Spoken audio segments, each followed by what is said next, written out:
Hello and welcome to the SpinCycle podcast. I'm your host Charles, and as always I'll be joined by Sid, and maybe sometimes a third opinion too. In this show we try to wash away rhetoric and narrative to find just the core nuggets of truth. We hope you enjoy the episode. Right, shall we move on to your topic? Alright, let's do this. Sit up, get all nice and ready for this. Alright, so I'm going to be doing the wrong one. The death of Noble Oblige. I can never pronounce it right. My family is French, and they've told me 100 times, but I keep forgetting. I think it's Noble Oblige, and the rise of luxury beliefs. So, let's define some terms. What is a luxury belief? Charlie, any ideas? So I would say, I'm not sure on this is your topic, but I would say a luxury belief is one that you can only really be held when you're in a position of privilege. So like movements like defund the police and stuff like that, you're only hearing that from communities where there's low crime rates already. Spot on the money. I've got the actual proper definition, because it was first originally done by Thorstein, I can't pronounce his name, Thorstein Veblen, all right, on his book, A Theory of the Leisure Class, and been recently more popularised by this guy called Rob Henderson, who is quite young. I think he's similar ages to us, maybe in his 20s or something like that.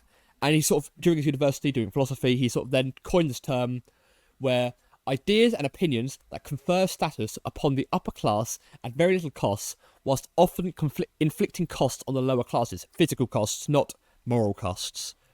So yeah, as you said, defund the police is an excellent example where if you're rich and privileged enough to actually even say it, or maybe even believe it as well, this belief, you are so sheltered, right? You cannot truly, if you were lower class and you're dealing with crime, your idea is not to, let's just get rid of the police. There we are, problem solved. It's stupid, backbrained, backwards thinking. It's just awful. It's, these sort of groups, they've been classed under many other names throughout time. You know, the most common ones I like to use, I'm going to be looking at more from a left-wing perspective, because I think it's quite easy to deconstruct on the left wing. I'm not going to say it's exclusively on the left wing. There's quite a lot of people who are very well sheltered in the right wing.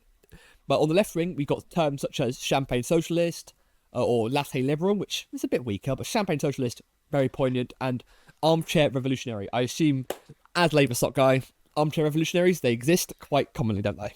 Oh, 100%. And I have personally been called a champagne socialist more times than I can count. I'm not. Because this is what everyone gets wrong. Let's start off by defining the term champagne socialist. Everyone thinks that a champagne socialist is just a socialist who comes from wealth, who is rich. Yes. That is not. That is not the definition of a champagne socialist. So a champagne socialist is somebody who believes in socialism, but only for the societal benefit, like the friendships and the connections. So someone who likes to at a party say they're a socialist because it makes them seem cool. Yes. Who likes to put it up on Instagram, who virtual signals, who holds luxury beliefs, but they would never donate to a socialist party. They would never run on a socialist platform themselves. They would never actually try and enact change, but they like to sit there and go, yes, it seems like a great idea. I would be fully behind it. I'm never going to do anything, but I'll be fully behind it. Whereas me, I have actually campaigned for left-wing things, so don't think you can really accuse me of having not done anything. You put your effort in. And also want to then add to that, there's also some of those that would be classed under champagne socialists, where they're like, yeah, socialism would be great. Imagine if everyone earned the same, like, $60K a year. If everyone earned, that'd be brilliant. That's not what everyone earning the same would be. It's $24K. They're quite sheltered, so they think, imagine this life, but everyone gets it. Like, no, it's not going to happen like that. Yeah. You're so high up, you can't see the bottom. You can't actually see the bottom, what everyone would be. Yeah. You can't actually see the lower class, because for a lot of socialism can be described as resentment for the rich. You can agree to that term? Yeah. But they don't do it. They don't do it to, like, look at what you're doing to these poor people. All right, look what you're doing to. No, they don't care about the poor. They only hate the rich, and I can see that point. And they themselves, they think they're rich. Oh no, but I'm not the 1%. You are. Even us being alive now, we are the 1% in history. 0.1%. We're the richest humans Absolutely. have ever been. And yeah, but we're still Absolutely. like, yeah, but like Bezos, go fuck him. Like we're to the rest of society and to the world, we are in the same boat as them. We've got to quickly understand that. Anyway, Yeah. here's some key topic points that was given by Rob Henderson that he said were luxury beliefs. So, defund the police. Luxury belief. No human is Yeah. illegal. I think I would say much more of a meaningless No stance. humans illegal. What does that mean? Exactly. What does it mean? But you hear it everywhere. What does that actually mean? I've never once heard that. I can understand people saying, "Oh yeah, no humans illegal." So I think they're talking about illegal immigration. Right. Gotcha. But I don't think it's saying, like, "Oh yeah, this person's illegal." And I think they're trying to. People who say like, "Yes, this what." The people that they're countering aren't saying this person's illegal. They're more saying that the actions that they did were an illegal crime. That's what they're actually saying. Right. And stuff like decriminalizing drugs. Apparently, that is a luxury belief. I can understand that as well, because if you're gonna have some heroin, not heroin, not heroin. That's the other one. Cocaine. If you have Cannabis? some cocaine at a club or whatever, then yeah, it's fine. But if we're talking like decriminalizing drugs, we're talking like legalizing crystal meths for the most depraved communities at the moment, which only rely on drugs illegally to sort of escape their. I mean, miserable I'm lives. going to partially disagree because I believe in the legalization of weed. Of course you do. Marijuana. Yeah. I've never once smoked it and have no intention of it, but I do think it would help. I do think it would help a lot of people to not be addicted to it. I think it would make it a lot safer for a lot of people to smoke if we can regulate it. I believe also then we can tax it, so that's a form of revenue. We can then also though we can remove certain aspects of the chain that make it dodgy. A lot of county lines programs, stuff like that would start to crumble because at the moment you've got a black market for it. Yes, of course. You know, so if you can't stop people wanting marijuana, which weed, God, marijuana makes me sound so old. Professional here, right? I sound like someone who just like the most out of touch person ever. Yep. If you can't stop people from smoking weed, which the war on drugs kind of proved you can't, Yeah. then make it safe. Make it as safe as you possibly can.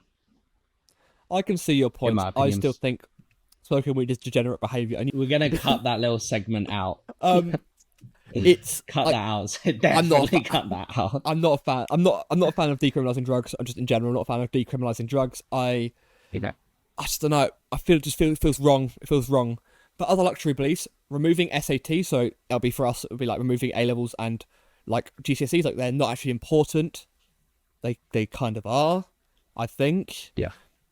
And rejecting marriage. I think a as lot well. of our testing system needs to be, a lot of the way we do our education and test people for their education needs to be changed. But the idea of like, just remove it and people can get jobs based on like how they interview.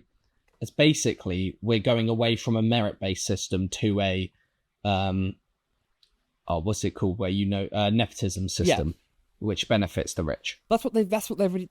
These people who hold these luxury beliefs already exist in that sort of society where they get a degree, they pay money for a degree, they don't do anything, and they just get it on paper like that. But they've learnt nothing from that degree, and they just get a cushy job anyway. Yeah. Like, have you seen the pampered people? Like, I work at this Silicon Valley thing, and so I get there at 9, and then I have like a face wash, a face scrub, and then I get coffee. There's free snacks, and then do like an hour of emails, and then go out for a 2-hour brunch. Like, just, that's not. It's not a real job. It's a fake job. It's a fake job. You do nothing. And the other one, rejecting marriage. That is Rejecting marriage. that apparently they're saying that is harmful for lower income communities, which I can see. How is it harmful for low income communities? I think the fatherlessness epidemic is very much an issue. I think, and it just disproportionately. Does marriage change that though? I think a strong marriage would change it. I'm not sure. I feel marriage is just a piece of paper. I very much disagree on that. Marriage is a very important and special thing. And it was. To be fair, I am purely taking a devil's advocate stance there. Of course, very big fan of marriage. I am engaged myself. Like, Yep. I am also engaged with him. It's great. Uh, I think my partner would disagree with that, but whatever, they can disagree all they want. They can come on and debate me. That's all I'm saying. I deserve it more. Um, but marriage comes from the idea of basically, you know, genetically, most animals, they want to have a partner, make sure that the child that they're raising is theirs. So with marriage and a strong marriage institution, ideally, that kid that they sire is going to be theirs, and they take care of it, and they're not wasting their resources on someone else's kid. And that's kind of what marriage is there to do. The main thing I would say about marriage is it adds a lot of legal protections. So it's not about, I think people should get divorced if they're unhappy together and stuff like that, even if they have kids. If that's the right thing for the couple to do, they should do it. But it adds a lot of protection. So one person can't just leave the person with the kid without giving them money and stuff like that. You know, that adds a lot to it. And I think there is something really important for, like, say if I earned more than my partner, but they did most of the housework, then I've only been able to earn as much as that because they were doing the housework. So they should then be entitled to some of that money. So I think it's good in that sense, in terms of it gives people protections. Yeah, marriage is bringing two people and making them be one, an official legal capacity, basically. Yeah. But back onto it, are you aware of the concept of practice your piety? No, I don't know what those. It's an old phrase. It basically means do something good, keep quiet about it though. All right. So because nowadays virtual signaling and these sort of luxury beliefs, they're all posted online. You know, you've got your sort of back. You used to have. I'm thinking like 2010. You had your hashtag activists. I think like Cooney 2012 or flag activists, which still exists to this point where, you know, every June you get all the companies, they'll change their thing for rainbow colours. But obviously it started off originally with the was it Charlie Hebdo, wasn't it? Charlie Hebdo stuff. Remember? Right. That's when everyone changed their Facebook profile pictures to like their face, but like with a French flag as a background or whatever, something like that. Oh. No, I didn't know that, but might just be in my circles because, of course, France. French. Would expect. Because you're French. I was even doing some more thinking about this. Where would you consider this to be virtue signaling? All right, I'm a big company, multi-million company. Then I post online. If you donate to this cause, we'll match every penny you put towards it. Is that virtue signaling of the company? Potentially.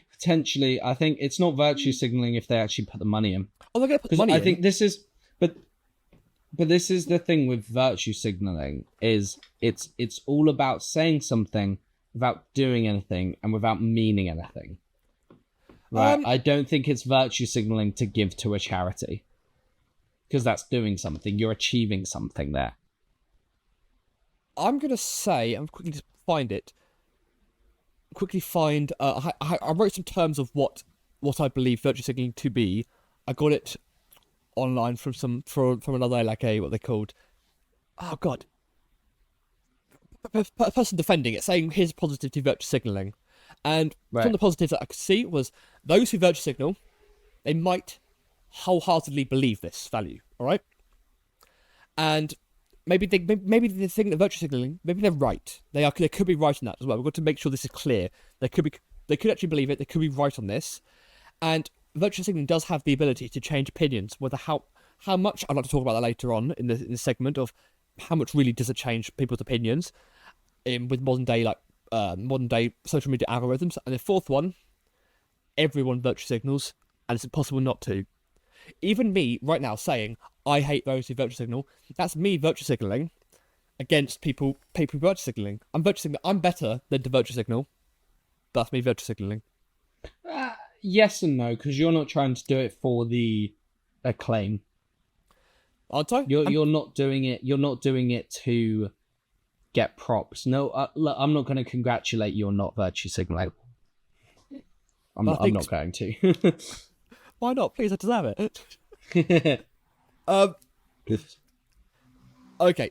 There are also sometimes where you haven't got a choice but to virtue signal as well. All right. So things like Maoist China, you had to virtue signal. Say, I'm part of the party. My family's not. Right. You had to, because if you didn't, bad things would happen. All right. Bad things happen to you if you didn't virtue signal. Or even more recently, go back to the Cold War. Was it McCarthyism, where like you had to if your neighbour was a commie, you'd out them as a communist, wouldn't you? Well, Yeah. you'd have to do that, because otherwise, if you didn't, you could be in hot water as well. So that is virtue signaling in its truest sense again. But there is a inherent risk to it, and there still is a risk of not virtue signaling to this day. Not that bad, not Maoist China bad, of course, but let's say I was mega famous. Can't wait. It's gonna happen like a couple of weeks from now, I think, actually. Well, over nearly 1.5k views on YouTube. In like 2-3 weeks. Brilliant. It's insane. Yep. We'll talk more about that later on, though, the end segment. Yeah. But let's say I was to get like hundreds of tweets atting me, saying, you need to say on your platform you support X. If I don't, I'm going to get hounded for it. I'm going to be socially ostracized and not supporting this cause or this person or whatever. Yeah. And if I do, yep, that's it. These people who have been sending angry comments will like leave me alone. But I'll also attract those who don't, who disagree. Like, oh, you soylent cuckold, you're bowing or whatever. It's a lose-lose battle no matter what with this sort of stuff, especially being online. Everyone would just disagree for the sake of disagreeing sometimes. Yeah. No, definitely. I think that's a good point. Maybe I'm taking kind of too loose of a view of what virtue signaling is, because realistically, the thing, like virtue signaling, right? The words themselves, virtue signal, to signal your virtues. So doesn't everyone do that? Doesn't Constantly. Everyone who talks about politics do that? You couldn't talk about politics, or you'd be dumb to talk about politics whilst going, I'm never going to say my own opinion, though. Yes. I'm only ever going to argue from a devil's advocate point of view. That gets dumb. Yes. Right, donating. Is simple and it's easy. It shows you're a good person, shows you're an amazing person, instead of putting in manual effort. I mean, you can then go, well, I'm putting manual effort in, and this manual effort is then converted into cash, which is then transformed over. But compared to actually going out and doing something for that singular cause, it makes sense. Exactly. But like, you can pay for trees to be planted, or you can plant a tree. Yes. Yeah. But I'm not too sure if we could say donating is virtue signaling, and therefore virtue, because we're out here, we're both assuming virtue signaling is bad. Yes, you agree? Yes. We've got the. If everyone fell under societal pressures to donate to virtue signal, those donation things, they're going to get a lot of money, and that's a good thing. True. Yeah. So yeah, I think virtue signaling, like, it does do things, and it does achieve stuff. I think, I don't know, it's, I think for me, what I would add to kind of virtue signaling, or like what I am adding, which is why I'm assuming it's a bad thing, is that I'm assuming that virtue signaling is when you do it for something you don't believe in, or you're uninformed in. Yes. So quite a lot of time I know for a fact that so many people have put on their story things about Israel and Palestine. They don't care. And I'm like, we don't care. But then I go to have a conversation with them about it, and they know nothing. Like, they don't understand what's going on. They just don't really know facts. I'm doing a good thing. Yeah. Well, yeah. But I think you shouldn't ever do anything politically if you're super uninformed. We don't want to have a conversation on Israel Palestine because both of us think we don't have enough information to get the full history justice. And I think that's really important if we're to stop the kind of spread of misinformation and false facts and stuff. I'm not going to say misinformation. I'm going to say uninformed information. Okay, yeah. Uninformed misinformation implies like maliciousness. Yeah, but I think that's quite like a controversial view I have. But if you don't know, that's okay. That's completely fine to not know enough. Like, in the comments, as we'll get onto later, but in the comments, I was responding to a lot of them being like, "Oh, I didn't know this. Yeah, learn something new. Like, thank you for informing me." I thought I'd put a tweet out saying like 9's an unlucky number in China. It was like a response to something else. And I got a couple comments being like, no, it's not. It's 4. Yeah. And I was like, oh, okay, cool. Sorry. I've learned something. But then you don't stick with your viewpoint. And I believed I had the correct information there. Yes. I've heard that from somewhere. I thought that was correct information. I'm not going to like, if I had no idea what what an unlucky number in China is, I wouldn't just make one up. I wouldn't be like, 7.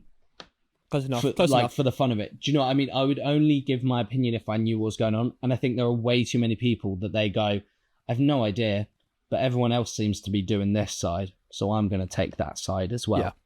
Well, I think there's a difference between online and non-online virtue signaling. Online, it really does fuck all, I've got to be honest. It's simply just making a statement to a circle of people through algorithmic manipulation and stuff like that, where basically you're in your own echo chamber, you're just shouting out, I think this thing, and guess what? Those people in that circle, they believe you. They already agreed to begin with. And if they don't, they're going to like quote tweet you or whatever, or like just clown on you, like you're a loser, you can't believe you think that. And they're not going to change their opinions on it because people are so divided online. So honest virtue signaling online saying, yeah, I think like kids in Africa should have like food and stuff. It's not just do anything. It's really not meant to do anything. Please, if you really do care about an issue, donate your money towards it. Donate your time towards it, and don't demand or seek validation for it. Like I don't ask anyone for what they do. What do you donate your money towards? Because I don't care. No one really cares. Because every time someone's like, "Oh yeah, I donate this money to this organization," I'm supposed to go like, "Wow, thank you for doing that." I'm not going to remember it. And good on them. Honestly, I'm very proud of people who donate their money towards it. It's a very noble thing to do. Don't tell me about it though. All right, it's not my job to know about it. I also want to sort of see the difference between. So do you know the difference between push motivations and pull motivations? Yes. Yeah. So of course, push is external factors. I'm thinking like online fans demanding a celebrity come out and support, like I mentioned earlier. And internal is someone who's like, I'm bored. I want maybe not even bored. I want to gain a bit more social kudos. So I'm going to post a photo of me at a soup kitchen. Again, doing something at a soup kitchen, very noble. Very proud of people for doing that, and very happy that people are doing that. Posting about them doing it, not too sure about that. Maybe if they're a very big person, they're like, here's a link to also do it yourself as well. Well, you can argue no matter the person, no matter how popular you are, whatever, right? You have influences. If I'm telling all my friends, oh, I worked at a soup kitchen, and look how great I am because I worked at a soup kitchen, and I'm posting on my social media and that, might make one of them feel guilty and be like, oh, yeah, I'll go do that as well because I want to be able to say that I did it. You know, so you can argue it does do something. Does less, I think, definitely does less, but it does do something. I feel it would more breed resentment, honestly, like that dick. I do it for, honestly, oh, you think you're so much better than me or whatever. I think it might just be because I'm quite a cynical person in general as well, though. Right. So I can see that. But also, even things I think a lot of it is about what comes out of the virtue signaling. Very few people are going to go, what a dick, going to a soup kitchen, because that's actually a nice thing to do. If you're just posting if you're just posting about stuff that you have no knowledge of, it's like, come on, you haven't helped anything here. You don't know what the fuck's going on. Yeah. Why are you inputting here? Why are you acting as if you're some hero? Because everyone can do it. And I think that's when it can kind of ruin movements. Definitely, for sure. I can agree on that easily. But even some virtue signals are completely meaningless as well. So, like, let's go back to, what was it, a month ago now? When the Trump assassination attempt, all right? Remember that? Of course you don't remember. Yeah. So, within that, people then, after its reaction, they would, on the right wing, they just change their profile picture or just share a photo of the guy of course I know his name, Trump, where he put his hand up like that. The man, dude. Yeah, that one, you know, what's his name? Mr. something, I don't know, Mr. Money? The blonde one with the Mr. Money, that was it. Orange skin, yeah. They posted that photo of him, powerful photo by the way, powerful. Like, honestly, Renaissance level photo, it's really good. I love it. Probably one of the best election photos ever taken. Honestly, lightning in a bottle that was. But then they posted it, and I don't understand what that virtue signal is meant to be signaling.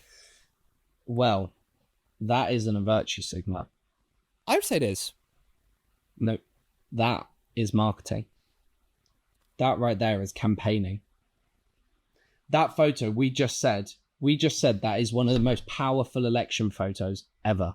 Right? Who do you think benefits if that image gets shared a bunch? Oh, the right, of course. Or more accurately, but not just Trump the himself. right. Trump himself. So if you support Trump, what's one way you can help him? Share that image. Exactly. Get as many people as possible to see that image. So it may not be virtue signaling, because they might not be signaling a virtue. It might just be, here's some campaigns for Trump, right? I shared the image of Sunak with the rain coming down him whilst he was announcing it. That wasn't necessarily a virtue I was signaling. That might have just it kind of was also just this. The more people see this photo, the better chance he stands of losing. Okay. So I'll take back that being a virtual signal then. I mean, you could argue it is a virtual signal as well, because you're signaling that you support Trump. Your virtue there is that you support Trump. But I would classify it more as marketing. Okay, yeah, I can agree to that point very easily. I can very easily agree to that point. I'm also going to say there are people, there's memes online of, I don't know if you've seen it before, so you're aware of the NPC meme, aren't you? Yes. And under that, there's one variety of it where it's, I support current thing. And that's used by the right wing against the left wing, saying like, yeah, you just all mindless sheep. So that's them virtue signal saying like, I'm actually very well informed. Yeah, I'm actually better informed than you guys are. And you know what the opposite of it is the exact same thing, but it's changed, where all it says is, I support opposite of current thing, which is, it's been, both of them are the same level of intellect of, I see thing on the mainstream news, and either I believe it inherently because mainstream news therefore equal good, or I disagree with it because mainstream news equal bad. They both are equally as low-brained. I only care about your political opinions if you're well thought out, if you actually believe it, understand it, and the nuances of it. Yeah. Or at least if you feel that you believe and understand it, because of course I'm not going to be the arbiter of actually you don't know the issue well enough because you disagree with me. If you knew more, then therefore you'd agree with me. Like, if you've got a strong held belief that's opposite to mine, strongly held, and your information, your resources that you've seen agree to your sources, yep, I'll completely understand it. I'll completely go, yes, you are completely fine with that. Yeah, and I think, this is like why we want to do this podcast, right? The whole point is about hearing other views, accepting other views have validity, and kind of trying to find what's actually correct. And sometimes there isn't correct things. There's like this doesn't really have a correct thing. We're just exploring views and opinions on it. Well, I was thinking, so we both have our own moral codes, yes, our own virtues that we aspire to. Now, because we've got this platform at the moment. This is the biggest platform, no, but it's a platform nonetheless. We've got those people who view. I think it's the biggest platform on YouTube right now. Actually, we are number one worldwide. Actually. I think currently, we're most subscribed YouTube channel with what do we have, like 7 subscribers? Is that Raid Shadow Legends? 100 million quid? No, we want more than that. Let's say, so we have our moral codes, and we're using this right now. We're using our platform right now to talk about our moral things. So let's say I always buy free range eggs.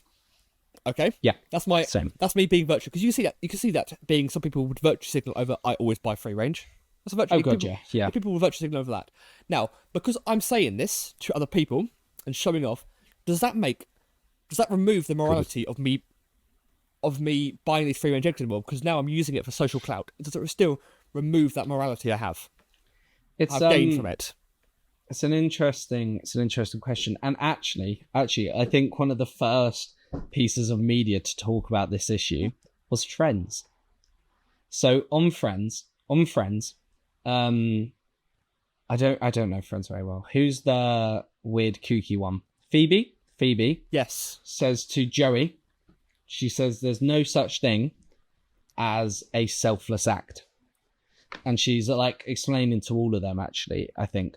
And it's basically that anything that's selfless, you feel good about yourself for doing it. Yes. Therefore, it's selfish.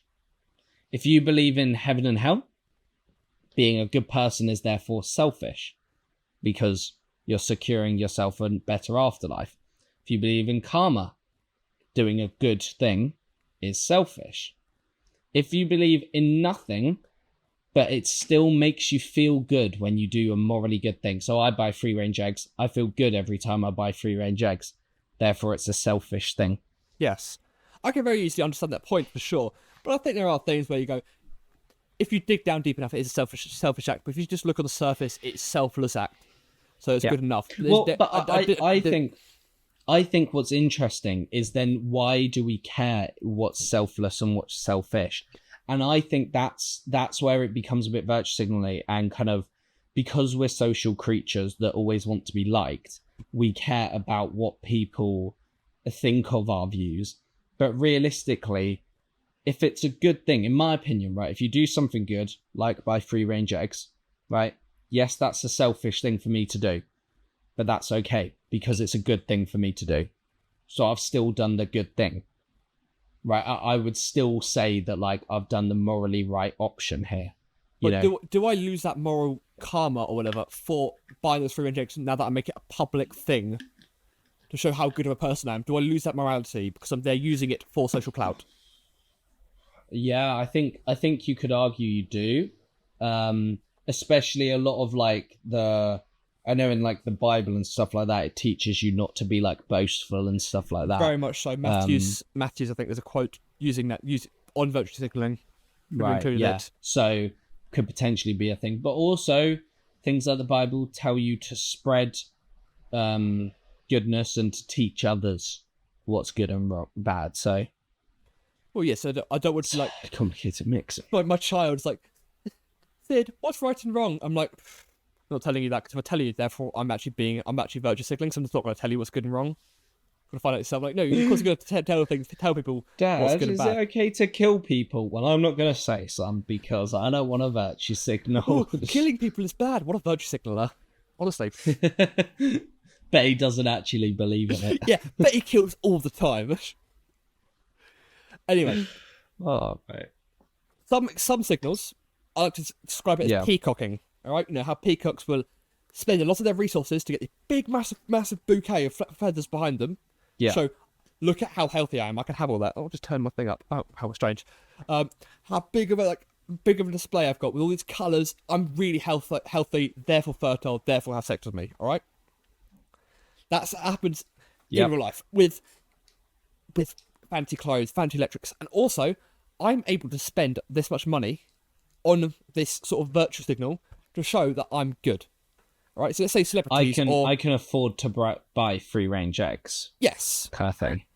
Yeah. Politicians and celebrities, I'm going to model them as inedible money buckets because I'm not that far off. Okay.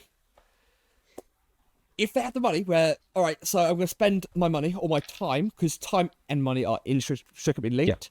Because I want to also think like the distinction between donating money and donating time is quite arbitrary because money is time and time is money. But they'd spend that money to make themselves feel better about their life, or to show to people I am an amazing person even with all my money. Because quite a lot of time, having lots of money, so people have less money breeds resentment for those who do have money. But then those who do have money, quite a lot of the time, they feel awful about it. They've got to justify, why do I have this money? Why me? Why do I deserve this cash? So what they do is they spend it, they waste it on, well, I wouldn't describe it as a waste, but I'm going to say the word waste. They waste it on social causes. So actually, I'm using my money for good, therefore I'm a good person, therefore I deserve to keep this money. Or some people could be sociopathic enough to go, if I spend 10 million on these positive causes, it's going to generate enough positive press from me, so eventually I'm going to earn 10 million back from it. I'm going to make money, yeah, from all the positive press. So I like the idea of, you're going to like this one. Remember the time when Trump delivered pizzas to, I believe it was firefighters? Yes. Where the pizza was already there and then he took it out. Yeah, it was firefighters. Brought it back in. Yeah, and it was cold because he did that, and he didn't pay for it himself. And or Obama like spending 10 minutes in a soup kitchen. Yeah. I mean, it's 10 minutes, yay, whatever. But it's 10 minutes, you know what I mean? It could have been more. Yep. He was there to get videos and photos, shake a few hands and fuck off. He does not care about the homeless. He did not care about the homeless in that 10 minutes. No. Yeah. In that soup kitchen. Now, the more expensive a virtue signal is within using time and money as the expense, does that make it more worth it? Does it make it more moral? Oh. The more money you spend on it? No, I don't think so. I think what makes it more moral is if more good comes out of it. So, because you could be wasting the money. But if you're spending more money and that charity is then able to do more work, that then becomes more of a good deed. Because I said the amount of change you enact is actually a good barometer for how much it matters. But since that's unquantifiable to donate your money and time to a cause you feel deserve it, it's so incomprehensible to find how much change you actually do. Unless you're like, oh yeah, I'm adopting a child, adopting a snow leopard or whatever through these charities, then there's a real tangible thing, a person or an object or something which you can show that this is what I have put my money towards. Right. It's so hard to actually find a quantum value. The best we could do is, okay, I donated this much money. But then also you can say, okay, how about we do percentage based? Okay, so if I donate 20% of my income, that's a lot. Yeah. If a rich person donates 20% of their income, that's also a lot. But again, those who are that rich can also afford a 20% of their cash just to go like that. I don't think I can afford 20% of my money to go at the moment. No. So even percentage based still is not a perfect system. No, I mean, but that's why you have progressive tax systems. Or again, a rich person donating a week of their time in Africa, same with me donating a week. They can afford to have a week off work. I can't, even though I don't work. Yeah. But like they can, they might not get fired and stuff like that. Definitely. But I was thinking. But also, does it make it more of a virtual signal the more you put in? I don't know. I can't describe. I wouldn't be able to quantify this. I just want people to take this segment and think about it. And from my own thoughts, I was thinking, it happens more in America than the UK, but military discounts at certain places, right? They take a bit of chunk off for food or whatever. Yeah. Is that the business of virtue signaling saying, I support the troops? It's a virtue signal, is it not? Partially, but also no. Why no? Because I actually studied this in economics. Basically, if you're a company, your ideal way of pricing it is going, how much money do you make? Great, I'm going to charge you this much, right? It would be per customer, and how much they can afford is how much you would charge them. Yes. Right? Because if McDonald's could sell you their burger for £20, they would. Instead of £3, they would. Exactly. But it's very unlikable as a company to have a thing on your board saying, if you work, you have to pay more. So what they do is they do the opposite. The generic price goes up because the assumption is people work. Yes. But then you have student discounts, child discounts, elderly discounts, because they don't work. So basically what you're saying there, what a company is doing is going, if you have a job and you're middle-aged, we're adding a surcharge. Yeah. But if you don't, then don't worry about it. You can still get it for less. And I guess veterinary discounts, and also like we have blue cards here in the UK with like NHS. Yeah, exactly. A lot of that is also because they don't get paid nearly enough, so they can't afford that much. But then this way, they can afford to eat like bankers and stuff like that because they get the discount on it. Yes. So really, it's a way of charging other people more. It's a way of making more money as a business. I understand that. People who, if someone with a blue card or someone who's got, a veteran who asked for this discount, we'd never call them virtue signaler for saying, any chance I get 5% off. So you sort of slightly mentioned, I'm an important person that did this good thing. Then we'd never call them virtue signalers. But there's this sort of subsect of people in America. They're military spouses who then, like, because I'm a military spouse, therefore I should deserve military discount. And that I could describe quite a few of those people as virtue signalers, because they're like, yeah, being a military spouse is one of the hardest things in the world, so therefore I deserve this. So, like, say, woe is me, look at how bad my life is, therefore I deserve praise and like this sort of shit. I think potentially virtue signaling, but also potentially just wanting a discount. Who wouldn't take a discount if you could get a discount? If I could get a discount for being ginger, I would ask for a discount for being ginger. it's not me going, whoa, my life has been so tough. Just if I could get a discount, I'll take a discount. I can see that. I can see that easily. Now, weirdest thing I saw: virtue signals in an argument. So you see all those videos of smarmy dickheads. They go to like a protest or a college campus or whatever, and they're there with their camera, and they're there because they want to get some content of some people acting. Look at my political opponents; they're deranged. Look at how fucking stupid they are. Yeah. That's their point, right? And most of the time, what you do is they're there like, I want to debate. Virtue signaling saying like, I'm very fair and modest. All right, they're virtue signaling saying that, but the people will in return will just shout virtue signaling chants at them of political phrase repeated over and over again to shut them down, or they'll just respond. We'll be in the middle of a conversation and they'll start responding. They'll just pivot the conversation completely away, and they'll sort of say a quote, or not quote, but a slogan. So stuff like, if you argue with a Trump supporter or whatever, they randomly start saying, yeah, but lock her up though. Yeah. They just want to switch the conversation to something that they feel they've got the moral high ground on, using these virtue signaling phrases. And it's when you're just saying a phrase, they're meaningless. Yep. Say a phrase is meaningless. No human's illegal. Well, yeah, humans aren't illegal, but like let's talk more in depth of this. Black Lives Matter. Yeah. Well, yes, but who's going to disagree with that? Let's talk more in depth about it. But they just want the surface level virtue signal. Yeah, that is true. Yeah. Or again, that is definitely a thing. Let's talk more in depth about this. Virtue signaling is everywhere. Yes. It is endemic. The rise of evil, right? The evil does rise. Evil is rising at the moment. Yes, so you can see that point.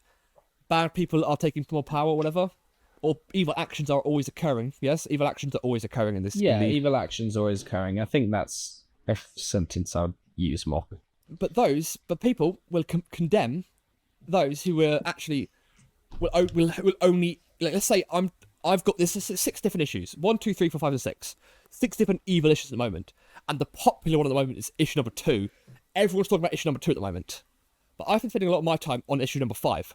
And people would call me out for not putting enough effort. But the trendy issue at the time, because I'm caring about this one, or I'm caring about all of them equally, or I don't care. I'm at all about these issues that are happening. But people only call you out for the trendy ones. So they are only dealing with symptoms of something bad happening and not actually want to do solutions or causes or other issues that could be happening. Can you see that? Where that's one of the main issues I find with virtue signaling is that you're just saying, oh, I support this thing, but you're not doing anything, and there are other issues that could be talked about instead. You can see that. I think, I definitely think that does happen. I think maybe one thing that you're not considering there, though, is people do have different priorities. What is important to people is different. So issue, you may see them all as we have 6 issues that matter. Yes. They may see it as issue number 2 is the most important thing that we need to solve immediately. All the others can wait. Yes. So that could be an explanation. But you are right. I think a lot of it is the virtue signaling of it. Of course. I'm going to end my segment here. I've still got another page I could talk about. But anyone, please, if you want to comment, if you comment any sort of points you want to counter, I can then go further into my beliefs in our next comment response. What do you think, Charles? Absolutely. Let's go for it.